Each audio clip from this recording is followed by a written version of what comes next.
AI is performing certain tasks that we no longer have to do, or it's changing the way we perform certain tasks because it's a collaborative tool. So I think there is a serious possibility that AI will also, especially generative AI, will change the tasks associated with many of the jobs that nowadays require a higher education degree.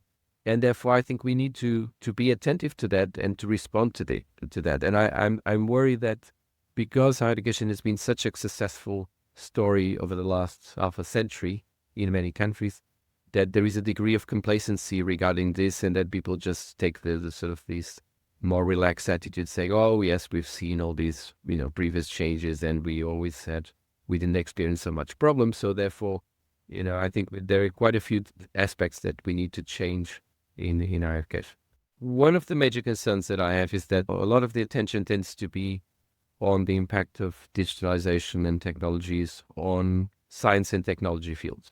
Whereas I think we should be much more attentive to how it's changing the sort of the non-technical fields, how much this is changing, health professions and the humanities and social sciences. And then if that's the case, that AI will affect more experienced workers, it means that many of these people will need more support in terms of lifelong learning.